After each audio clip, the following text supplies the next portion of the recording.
Hello, friends. We're back with another one. So, you guys already know we got to go over the Conjuring series, and honestly, this might be my favorite one. Oh, and by the way, because I have you can tell changing church. It's a different day than the other two Conjuring videos, and so I edited those. And apologies that they were a half hour long. I definitely thought the Annabelle one was shorter than the Conjuring, and then I was like, oh wait, they're both about the same length. So this one, I don't even want to make promises that it's not going to be that long. That's how these are gonna be. That's what they're intended to be. Is just longer, more chatty kind of things. So, but with that said, I feel like a lot of the stuff, at least like going over my notes for the first and second Conjuring film, I feel like there's gonna be a lot of stuff that like carries over, just in term, especially in terms of like James Wan's ability and like the technical side, because a lot of that stuff carries over from first film to second, and so this might end up being shorter. It might not. I don't know. We'll see. But either way, today we're talking about The Conjuring 2. And yes, before you even say anything, I 100% forgot to do like an actual intro for Annabelle. I just like mentioned Annabelle and never did like a long enough moment where I could actually put up like a title. So I was just like, whatever. Everyone knows what it is. But that definitely wasn't like intentional to not. I mean, I didn't like upload it and then be like, oh shit, I forgot to. I knew going into it that I didn't have a spot where I said Annabelle and like gave it some room to breathe. So because of that, that's why that's like that. And yeah, so yeah, let's get into The Conjuring 2, because this was actually my film of the year for, what is it, 2016 that it came out. Thankfully, this is just right here, so we can just get to look at that very quickly. Yes, 2016. I was fairly certain that it was 2016, but there's been, especially the last few years, there's just been so many horror films that's hard to keep up. So many good horror films, I should say, which is not a bad problem to have. But the Conjuring 2 is actually, it was my like favorite movie from 2016. So I really really love this. It's my favorite. It's my favorite in the entire series, and Annabelle Creation is real close, but the Warrens not being in Annabelle Creation kind of like is the reason that I liked Conjuring 2 more, because I love their dynamic. I love their relationship. It comes across as very real and earnest, which it's not easy.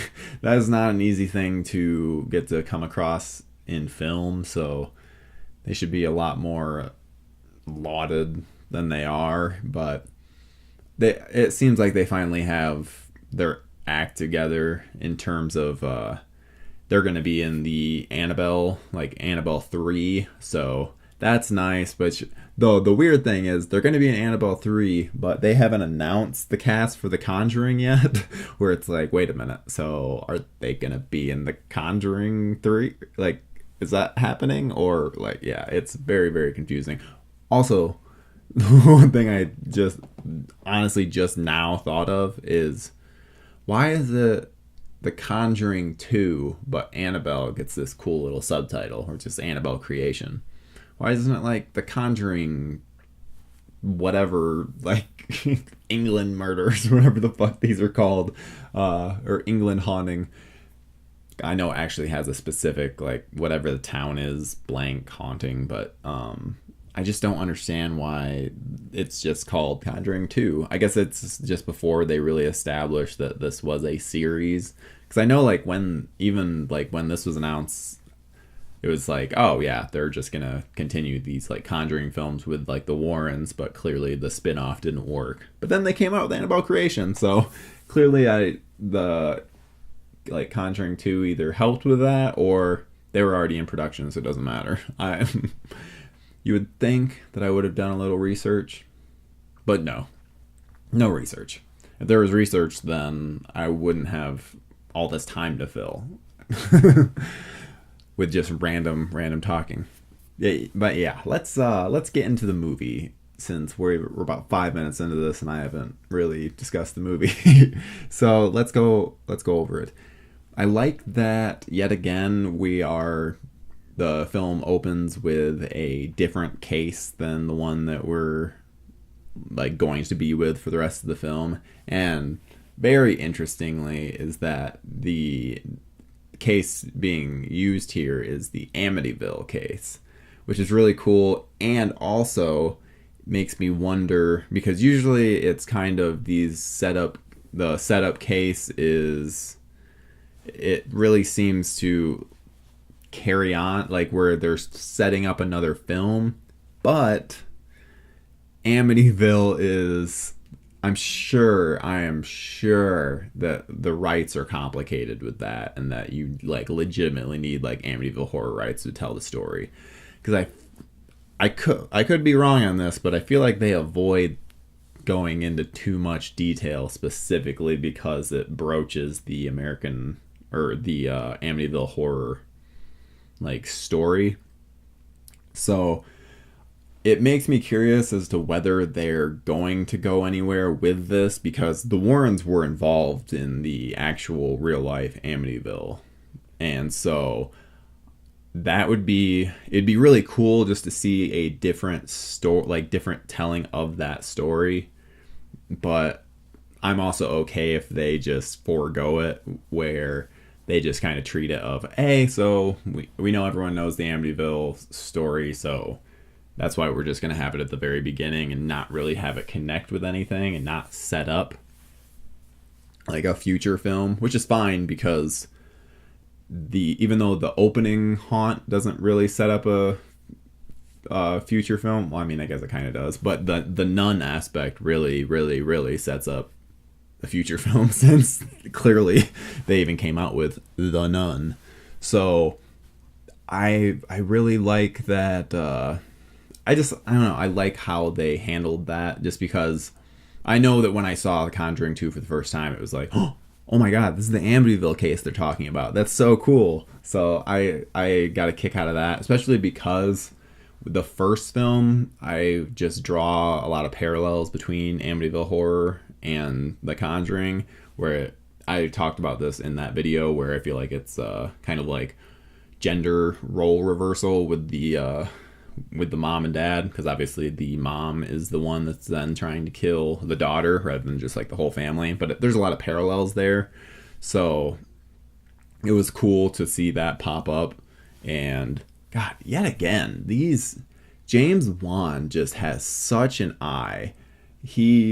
I really want to know that if he just like it's all his cinematographers, or if he like is specifically asking for these shots, because there's such consistency amongst with his films that I give him a lot of credit for the cinematography part of it. But again, I don't know if I would be very curious to see if he has the same cinematographer on all of his films, because all of his horror films all look essentially the same, but his action movies, they don't have the same look, and they don't, like Furious 7 and Aquaman, they look like just CGI and don't have the same flair as his horror films, which is unfortunate, because like the camera work in this is just so great, and the editing, the pacing of it all, which that all comes down to directing and the director. So it's really unfortunate that, especially since James Wan isn't going to be doing the third Conjuring, because now he's a big Hollywood hotshot and can essentially make any film that he wants to, now that he managed to make Aquaman a huge success. Like, a little bit of an aside, but can anyone, like, if you went back in like the mid 2000s and you're just like, hey, so the Saw guy, yeah, he's gonna make an Aquaman movie, and it's gonna make more than a Justice League movie, the last Batman movie, Superman. Like, I'm pretty sure it made more than Spider-Man Homecoming. There's so much where it's like, wait a minute, it'd be how many movies? And it's fucking Aquaman. Like, one of the worst, one of the stupidest characters. It's a character that's always been a joke. James Wan was able to do something with it. So he's clearly just absurdly talented. But I really, really, really want to see him come back to horror, because this film is a prime example of what he can do with a great story and just a fantastic film just in general. When I'm talking about the the look of the film and the cinematography, there's so many like just cool haunting shots where you're like, that looks straight up from a horror film. There's one scene in particular with the little boy looking out onto like their backyard, and there's like the swing set where it's like going back and forth. Holy shit, it is so eerie, and just like the creaking of the swing and everything about it works so well. In fact, like most of the or all of the scare scenes work fantastically, but especially I was always super creeped out whenever it was the little boy, just because he had such an ignorance to the scary aspects where you're just like, you don't know what you're getting into. You don't know how bad this is. This is so much worse than you think. And so I got a kick out of that. Just how well those scenes were done. And speaking of the family, so just like the first movie, it's a story of a family being essentially haunted, where a demon's trying to take over one of the children. And which, again, it's very similar to the first one, except the changes I really liked in that, like in this one, or in the first one, it was a very loving mother and father with a big family. And in this one, it's a single mother just doing her best, but still that love is very prevalent, very much there, where especially there's this scene where the kids, it's very early in the film, where the kids get home from school and the boy is asking about biscuits, which in England is cookies. So he's asking, wants those cookies, and his mom's just like, we don't have money for it. Like, we don't.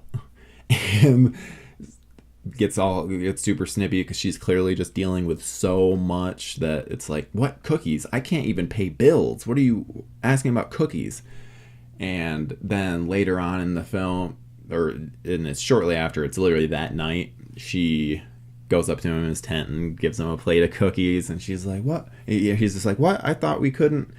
And she's just like, well, I've been meaning to quit smoking for a while.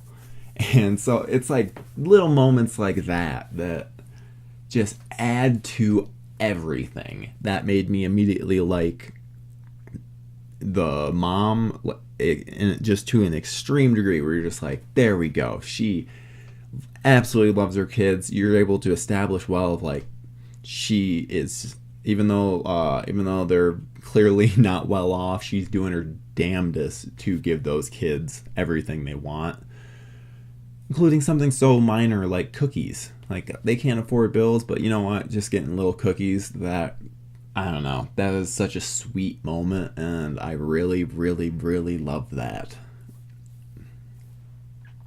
But yeah, the daughter as well just does a really good job. The one that is, essentially, it's the one that's targeted by the demon in this.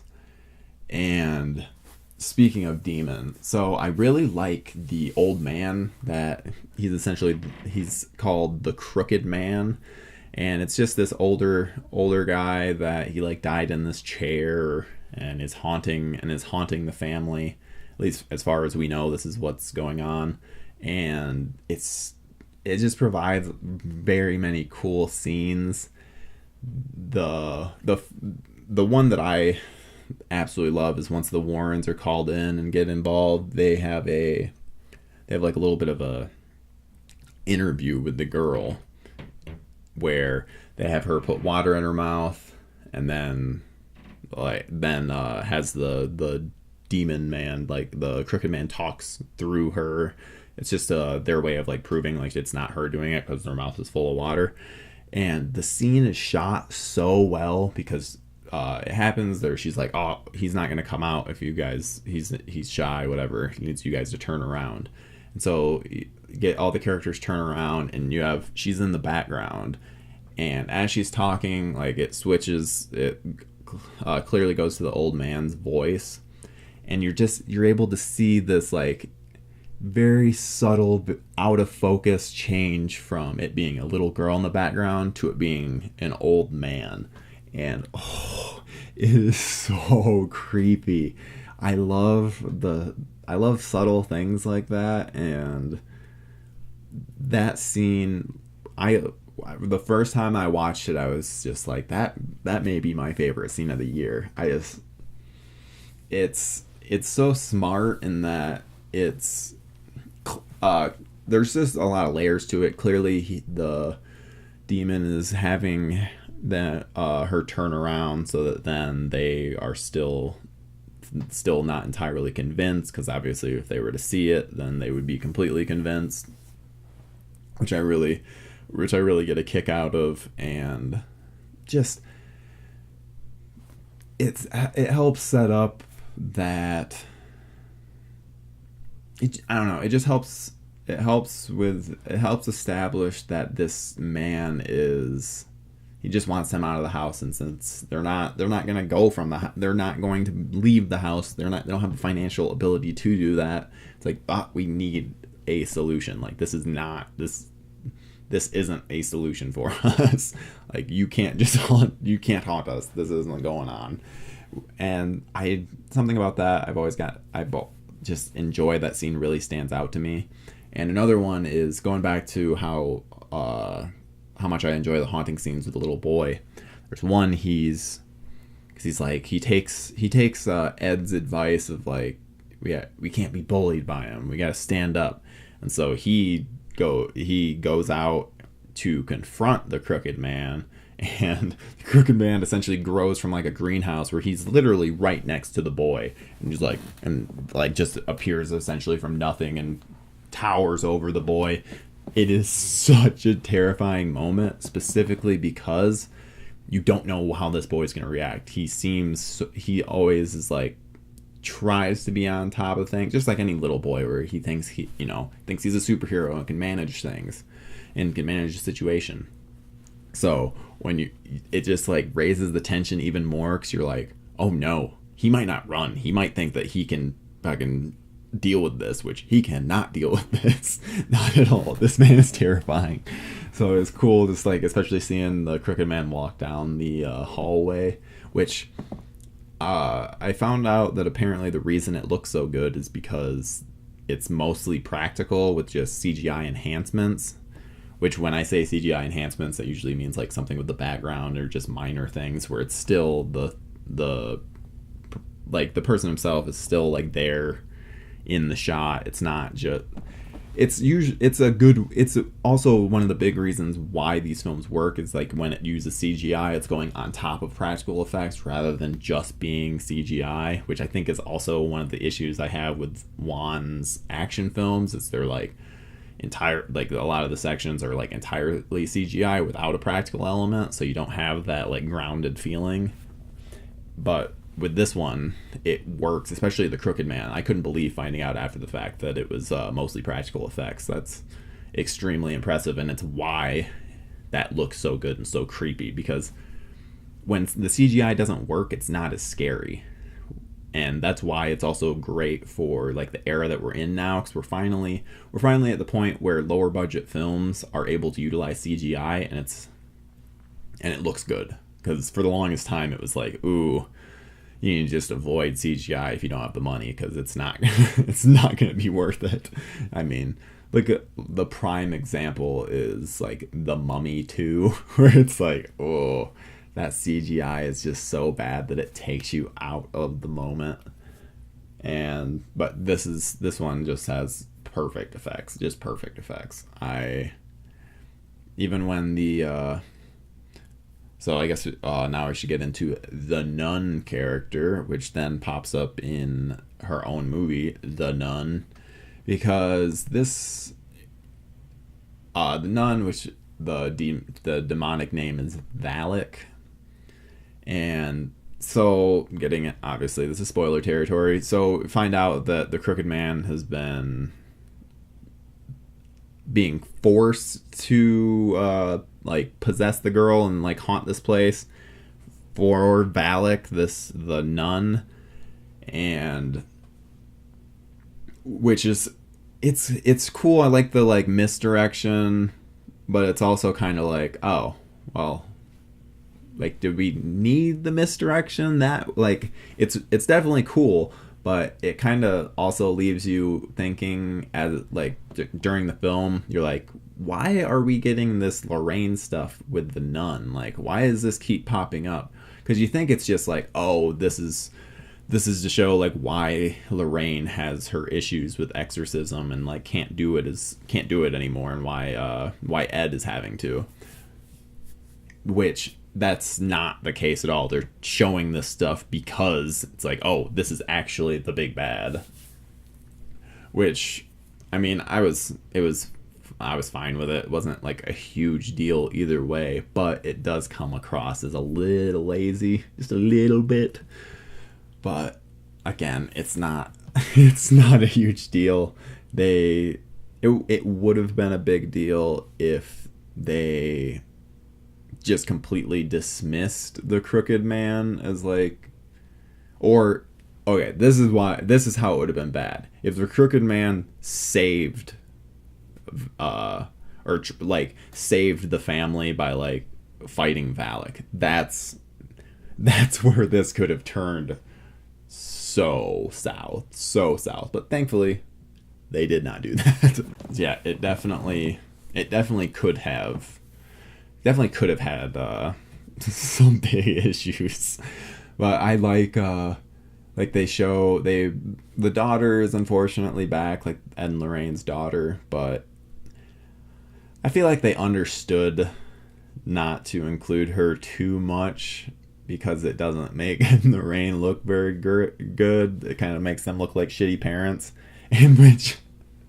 so this one doesn't help that out at all because Ed and Lorraine leave for England and they're gone for God knows how long, where it's just like I think it's Lorraine's mother that has to watch the kid, but it's like this poor lady has to watch her granddaughter all the time because they are just all over the place. This kid's gonna have some abandonment issues because her parents are just never home.